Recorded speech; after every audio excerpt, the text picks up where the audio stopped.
नमस्कार, मैं विशाखा ठाकुर। स्वागत है आप सभी का 3.0 टीवी में। वर्चुअल डिजिटल एसेट्स हालिया जीत का सिलसिला बढ़ा रहे हैं और प्रमुख रेजिस्टेंस लेवल को तोड़ने के लिए पूरी तरह तैयार भी दिख रहे हैं, क्योंकि एनालिस्ट को एक्सचेंज ट्रेडेड फंड के लिए रेगुलेटरी अप्रूवल की बढ़ती संभावनाओं के बीच इन्वेस्टर इंटरेस्ट पार्टिसिपेशन में वृद्धि की उम्मीद है।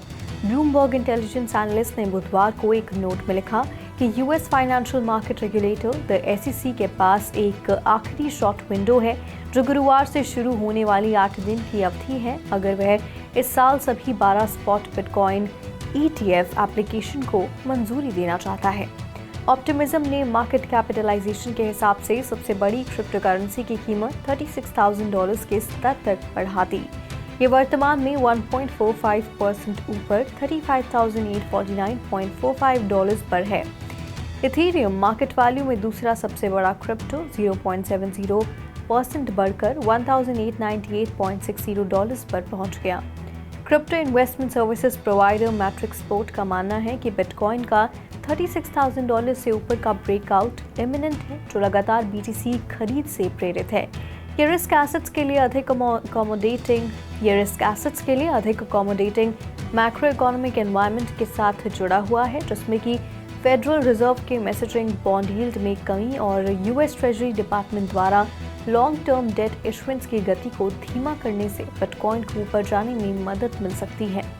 हाल के दिनों में ब्रॉडर मार्केट्स में तेजी आई है और इसलिए वे ऐसे फैक्टर्स से सकारात्मक रूप से प्रभावित हैं।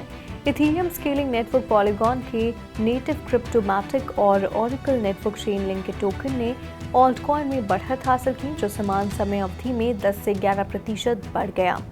अन्य ने भी इसका अनुसरण किया। कुल मिलाकर ETF अप्रूवल ऑप्टिमिज्म ने मार्केट को उछाल प्रदान किया है, जिसकी वजह से पिछले 24 घंटों में ग्लोबल क्रिप्टो मार्केट कैप 1% बढ़कर $1.35 ट्रिलियन हो गया।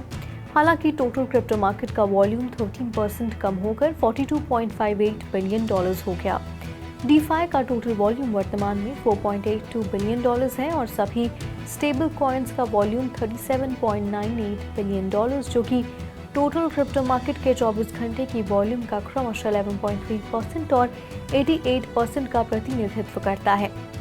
बिटकॉइन का डोमिनेंस वर्तमान में 51.82% है और जो दिन के मुकाबले 0.02% अधिक है। टॉप 15 टोकन का बैरोमीटर IC15 इंडेक्स 0.71% बढ़कर 44,760 हो गया। इस बीच नॉर्थ अमेरिका की सबसे बड़ी बिटकॉइन माइनर्स मैराथन डिजिटल ने थर्ड क्वार्टर अर्निंग्स एस्टिमेट को पीछे छोड़ दिया है, जबकि रेवेन्यू एक्सपेक्टेशन से चूक गई है। बायनर ने तीसरी तिमाही में $0.35 पर शेयर की आय दर्ज की, जबकि एनालिस्ट ने प्रति शेयर $0.11 के नुकसान का अनुमान लगाया था। $99.6 मिलियन के अनुमान की तुलना में थर्ड क्वार्टर रेवेन्यू $97.8 मिलियन था। क्रिप्टो करेंसी ने रेजिलियंस दिखाया है। पिछले साल की गिरावट से उबरते हुए इस साल सभी क्रिप्टो करेंसी की मार्केट वैल्यू दोगुना होकर $1.3 ट्रिलियन हो गई। सेंट्रलाइज्ड क्रिप्टो कोलैटरलाइज्ड फाइनेंस में रिन्यूड इंटरेस्ट भी प्रभावशाली रहा है। 13 सितंबर को लेंडिंग ऑफरिंग के सॉफ्ट लॉन्च के बाद से बिटकॉइन सिक्योर्ड लोन्स का डिमांड लगभग $2 बिलियन है। मार्केट में बुलिश ट्रेंड के दौरान क्रिप्टो बैक्ड फिएट लोन्स को प्राथमिकता दी जाती है, क्योंकि बढ़ती कीमतें कोलैटरल के वैल्यू को बढ़ाती हैं, जिससे कि माइनर्स या इन्वेस्टर्स को अपने क्रिप्टो होल्डिंग को बनाए रखने की अनुमति मिलती है, जबकि फंड ऑपरेशंस और यील्ड जनरेटिंग स्ट्रैटेजीज के लिए एडिशनल फिएट मनी की सोर्सिंग होती है। ब्लॉकफाई, सेल्सियस और वॉयड जैसे क्रिप्टो समर्थित प्लेटफॉर्म्स ने 2020 से 21 के बुल रन के दौरान जबरदस्त वृद्धि देखी। इससे पहले कि क्रिप्टो मार्केट क्रैश ने लेंडिंग जायंट्स में उचित जोखिम निवारण उपायों की कमी को उजागर किया। 2 प्राइम इस गैप को फिल करने के लिए अच्छी स्थिति में है। अब तक दिए गए लगभग 85% फिएट लोन्स को बिटकॉइन द्वारा कोलैटरलाइज किया गया है, जबकि बाकी ईथर और अन्य बड़े वैकल्पिक क्रिप्टो करेंसी द्वारा सुरक्षित हैं। 50 से अधिक ऑफिसेज वाले Russian financial institution expo bank ने मल्टी चेन ब्लॉकचेन प्लेटफॉर्म का उपयोग करके देश में पहली टोकनाइज्ड डायमंड ऑफरिंग की पेशकश जारी की है। टोकन 3 कैरेट डायमंड के लिए जारी किए गए थे, जिनकी कीमत 9 मिलियन रूबल थी। प्रत्येक टोकन की कीमत कुल का 1/5000 था। टोकन सिर्फ ऑथराइज्ड इन्वेस्टर्स को जारी किए गए थे और उनकी रीपेमेंट डेट नवंबर 2026 थी। रशिया ने 2021 से डिजिटल फाइनेंशियल एसेट जारी करने की अनुमति दी है, लेकिन ज़्यादातर अवसर हाल ही में सामने आए हैं। 140 टोकनाइज्ड प्रोडक्ट की घोषणा की गई है जो अब तक $450 मिलियन के मार्केट तक पहुंच चुके हैं। रशिया में फाइनेंशियल इंस्टीट्यूशंस द्वारा अन्य टोकनाइजेशन ऑप्शन तलाशे जा रही हैं, जैसे मॉस्को एक्सचेंज ने हाउसिंग और real estate digital assets launch किया है ताकि कंपनियों को बैंकों से ट्रेडिशनल मॉनेटरी फ्लोज के अलावा इन्वेस्टर से फाइनेंसिंग प्राप्त करने की अनुमति भी मिल सके। HSBC ने ग्रेटर लंदन एरिया में $500 बिलियन से अधिक के मार्केट को टारगेट करते हुए गोल्ड बुलियन के लिए एक टोकनाइजेशन प्लेटफॉर्म भी लॉन्च किया है। ये प्लेटफॉर्म इन्वेस्टर्स को HSBC के प्लेटफॉर्म का उपयोग करके अपनी गोल्ड होल्डिंग्स को ट्रैक करने और उन पर बातचीत करने की अनुमति देगा। क्रिप्टो एक्सचेंज गेट और क्यूकॉइन जल्द ही अपने प्लेटफॉर्म पर 7 ऑर्डिनल्स BRC-20 टोकन स्टैंडर्ड पर आधारित एक मीम कॉइन को लिस्ट करने की योजना बना रहे हैं। आज शनिवार के लिए गेट खोला गया। इस बीच क्यूकॉइन ने कहा कि ये डिपॉजिट्स को सक्षम करेगा, जिसकी ट्रेडिंग 9 नवंबर को सुबह 5 बजे EST पर शुरू होने का अनुमान है, बशर्ते टोकन डिपॉजिट्स इसकी घोषणा के अनुसार लिक्विडिटी रिक्वायरमेंट को पूरा करता हो। एक्सचेंज ने कहा कि ट्रेडिंग पेयर SATS या USDT क्यूकॉइन पर उपलब्ध होगी। SATS ऑर्डिनल्स प्रोटोकॉल के माध्यम से बिटकॉइन पर बनाया गया एक मीम कॉइन है, जिसका नाम बिटकॉइन की सबसे छोटी यूनिट सातोशीज के नाम पर रखा गया है। टोकन वर्तमान में $270 मिलियन के कम मार्केट कैप के साथ $0.00000012 पर ट्रेड कर रहा है। यूनिसैट डेटा से पता चलता है कि बिटकॉइन नेटवर्क पर SAT को 39,000 यूजर वॉलेट में रखा गया है। SAT की ये प्लान लिस्टिंग बाइनेंस की घोषणा के ठीक एक दिन बाद आई है कि वह ट्रेडिंग के लिए एक और popular BRC-20 meme coin OD को लिस्ट करेगा। Central bank digital currencies financial system को नया रूप देने के लिए महत्वपूर्ण है। प्राइवेट सेक्टर उन्हें मार्केट में लाने की महत्वपूर्ण भूमिका निभाता है। बैंक फॉर इंटरनेशनल सेटलमेंट के प्रमुख ऑगस्टिन कास्टेंस ने फ्यूचर फाइनेंशियल सिस्टम में पैसे के इन नए रूपों के महत्व पर प्रकाश डाला। दुनिया भर में सेंट्रल बैंक सोवरेन करेंसीज के डिजिटल वर्जन जारी करने की खोज कर रहे हैं, लेकिन प्राइवेट सेक्टर की तुलना में मॉनेटरी अथॉरिटीज की जारी करने में सीमित भूमिका होगी। ज़्यादातर customer facing services private sector के रेमिट में रहेंगी और प्राइवेट और पब्लिक सेक्टर्स के बीच कोलैबोरेशन मौजूदा और उभरते साइबर खतरों के प्रबंधन के लिए महत्वपूर्ण है। जबकि CBDC सिस्टम के संचालन में सिक्योरिटी चैलेंजेस का समाधान किया जाएगा। विशेष रूप से रिटेल CBDCs में प्राइवेसी का उचित स्तर बनाए रखना भी महत्वपूर्ण है। सेंट्रल बैंक्स की जिम्मेदारी है कि वे डिजिटल युग के साथ तालमेल बनाए रखें और जनता की भलाई सुनिश्चित करने के लिए इनोवेशन का नेतृत्व करें। कास्टेंस ने हाल ही में देशों से CBDC जारी करने का समर्थन करने के लिए रेलेवेंट लेजिस्लेशन स्थापित करने का आह्वान किया। बैंक ऑफ इंग्लैंड और फाइनेंशियल कंडक्ट अथॉरिटी ने ब्रिटिश पाउंड के मूल्य से जुड़ी स्टेबल कॉइन के लिए एक रेगुलेशन का प्रस्ताव दिया है। नियमों के लिए डिजिटल क्रिप्टो एसेट स्टोरेज के प्रदाताओं को हमेशा पाउंड के मूल्य पर स्टेबल कॉइन की विड्रॉल्स की अनुमति देने की आवश्यकता होगी, जिससे कि UK स्टेबल कॉइन के वैल्यू को स्टर्लिंग के मूल्य से नीचे गिरने से बचाया जा सके। कॉइन जारी करने वालों को इसे किसी कमर्शियल बैंक के बजाय सेंट्रलाइज्ड बैंक ऑफ इंग्लैंड में डिपॉजिट्स के साथ वापस करना होगा। प्रस्तावों का उद्देश्य सेफ इनोवेशन का समर्थन करना, कंपनियों को जोखिमों को समझने में मदद करना और डिजिटल मनी और पेमेंट में जनता का विश्वास सुनिश्चित करना है।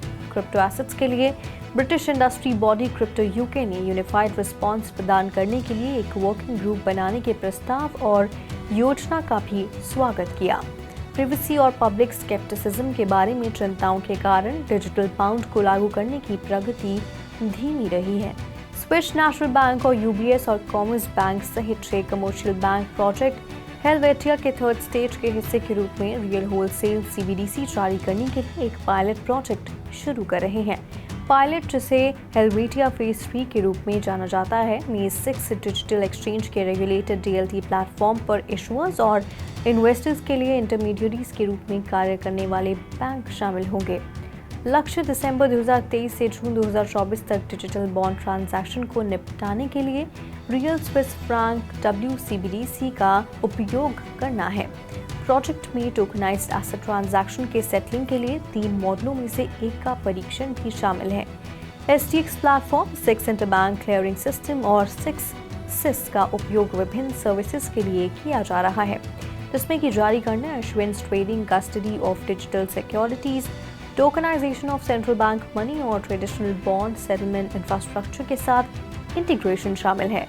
स्विस फाइनेंशियल इनोवेशन डेस्क इन नवीन प्रयासों का समर्थन करता है।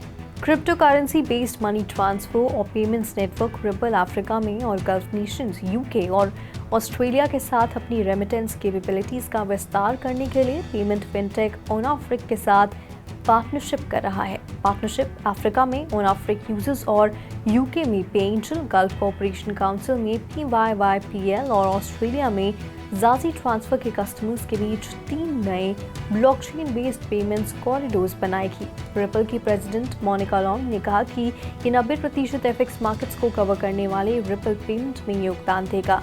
US SEC के खिलाफ खड़े होने के लिए रिपल क्रिप्टो इंडस्ट्री के भीतर रेजिस्टेंस का प्रतीक बन गया है। XRP की कीमत रिपल के XRP ब्लॉकचेन की native crypto currency Dubai financial services authority द्वारा टोकन की मंजूरी और नेशनल बैंक ऑफ जॉर्जिया के साथ central bank digital currency project में रिपल की भागीदारी के कारण बढ़ गई है। अनिमोका ब्रांड्स के फाउंडर यात्स्यू के अनुसार संभावित स्पॉट बिटकॉइन ETF को लेकर उत्साह न केवल बिटकॉइन की कीमत बढ़ा रहा है, बल्कि ब्लॉकचेन गेम में रुचि भी बढ़ा रहा है। कई क्रिप्टो करेंसी की कीमतों में बढ़ोतरी ने वेब 3.0 गेमिंग मार्केट में इन्वेस्टर के विश्वास को फिर से जगा दिया है और इससे संबंधित ऑन चेन एक्टिविटी की एक फ्रेश वेव शुरू हो सकती है। टोकन वैल्यू यूजर्स और यूटिलिटी के संदर्भ में विश्वास निर्माण का एक तरीका है, न केवल पैसे बल्कि किसी के पास जो कुछ है उस पर भी विश्वास होता है। एक्सपर्ट्स का मानना है कि गेमफाई सेक्टर में ग्रोथ और कन्विक्शन के प्रमुख इंडिकेटर्स को ऑन चेन एक्टिविटी की बारीकी से जांच करके सबसे अच्छा मापा जा सकता है। यूरोपियन बैंकिंग अथॉरिटी यानी कि EBA ने मार्केट में उथल-पुथल के दौरान क्विक रिडेम्पशन सुनिश्चित करने और बैंक रन और कंटेजन को रोकने के लिए स्टेबल कॉइन इशूज के लिए नए लिक्विडिटी गाइडलाइन प्रस्तावित किए हैं। गाइडलाइंस लिक्विडिटी स्ट्रेस टेस्ट के रूप में कार्य करेंगे, जो कि स्टेबल कॉइन के लिए किसी भी शॉर्टकमिंग्स और लैक ऑफ लिक्विडिटी को हाईलाइट करेंगे। स्ट्रेस टेस्ट से इशूअर्स को अपनी एसेट रिजर्व और लिक्विडिटी रिस्क का प्रबंधन करने में मदद मिलेगा। EBA या रेलेवेंट कॉम्पिटेंट अथॉरिटी या सुपरवाइजर के आउटकम के आधार पर इशूअर के लिक्विडिटी रिक्वायरमेंट को मजबूत करने का निर्णय ले सकते हैं। प्रस्ताव जून से अगले साल की शुरुआत तक लागू होगा और गाइडलाइन को लागू करने के बाद अथॉरिटीज के पास स्ट्रेस टेस्टिंग के परिणामों के आधार पर जोखिमों को कवर करने के लिए इशूअर्स की लिक्विडिटी रिक्वायरमेंट को मजबूत करने की शक्ति भी होगी। गाइडलाइंस का लक्ष्य नॉन बैंक इंस्टीट्यूशन है जो कि समान सुरक्षा उपायों को पूरा करते हैं और बैंकों पर अनफेयर कैपिटल या लिक्विडिटी एडवांटेजेस से बचते हैं। पब्लिक कंसल्टेशन फेज 30 जनवरी 2024 को पब्लिक हियरिंग निर्धारित होने तक 3 महीने तक खुला रहेगा। आज के लिए बुलेटिन में फिलहाल इतना ही। ऐसी ही वेब3 से जुड़ी तमाम अपडेट्स के लिए लॉग ऑन करें हमारी वेबसाइट www.3versetv.io पर या फिर स्कैन करें QR कोड।